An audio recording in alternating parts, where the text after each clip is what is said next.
Welcome back, friends. This is the third session of Father of Geometry, Euclid's Geometry, and I'm your maths faculty from QLS Academy. So let us proceed and enjoy learning some more amazing things about geometry. In this third session of this topic, we shall be starting with learning about equivalent versions of Euclid's fifth postulate. अब अगर आपको याद नहीं है तो let me help you out recalling that.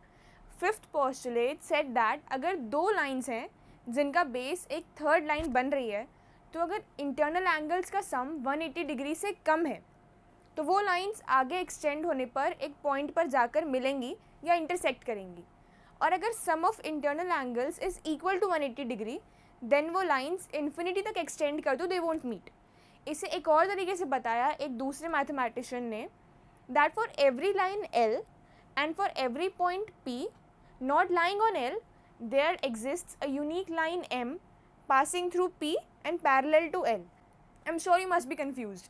इस line का ये मतलब है कि अगर एक लाइन है L एंड उससे कुछ दूर सपोज एक पॉइंट है P, मतलब वो पॉइंट लाइन L पर लाई नहीं करता, तो P से पास होने वाली सारी लाइंस में से एक लाइन M ऐसी होगी जो कि L के पैरेलल होगी एंड उससे इंटरसेक्ट नहीं करेगी कभी. और एक तरीका है इसे एक्सप्रेस करने का, that two distinct intersecting lines can not be parallel to the same line. That is अगर दो लाइंस हैं जो इंटरसेक्ट करती हैं तो वो दोनों किसी सेम लाइन के पैरेलल नहीं हो सकती. तुम खुद ड्रॉ करके देख सकते हो, दो लाइंस ड्रॉ करो A एंड B जो इंटरसेक्ट कर रही हो. अब किसी एक लाइन सपोज B के पैरेलल एक थर्ड लाइन बनाओ उससे कुछ डिस्टेंस पे, क्या ये लाइन दूसरी लाइन A के पैरेलल है? Obviously not. That is what the statement means. Now tell me one thing, if there are two lines that are everywhere equidistant from each other, then do they obey the fifth postulate? And are they parallel? So yes, they do obey the fifth postulate. They won't intersect at any point and hence they are parallel. इससे एक और बात समझ आती है that parallel lines are equidistant from each other at all points. That is, they are at the same perpendicular distance from each other at all points. Now let us look at some short problems. The first question goes as follows. What are the three steps from solids to points? So these steps are solids, then surfaces, then lines and then points. The second question goes as follows. What is the number of dimensions a solid has? So the answer is 3, that is a length, a breadth and a height. The third question goes as, what is the number of dimensions a surface has? So the answer is 2, it has a length and a breadth. The fourth question goes, the number of dimensions a point has. So the answer is 0. Now, the fifth question goes as follows. Euclid divided his famous treatise, The Elements, into how many chapters? So the answer is 13 chapters. Coming to the sixth question, the total number of propositions in the Elements are question mark. So as I told you, the answer is 465. The next question goes as follows.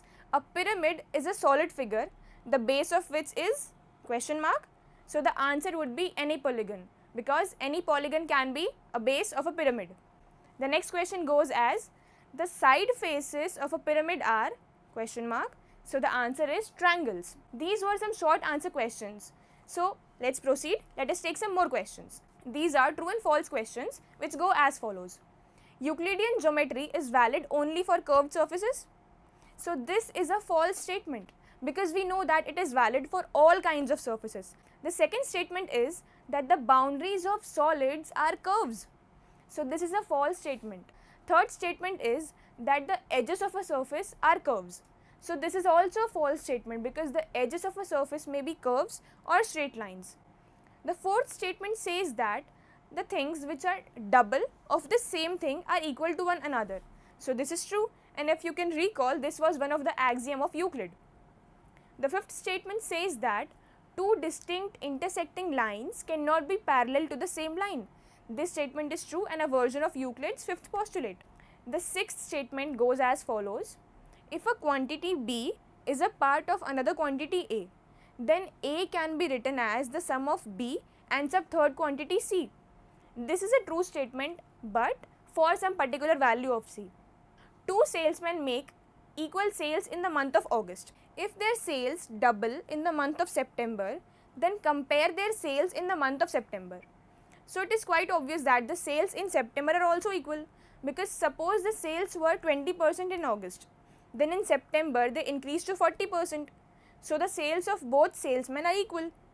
So this was all for this session. We learned some more about Euclidean geometry. I hope you enjoyed this session. For any queries or information, you may visit the following link. Thank you.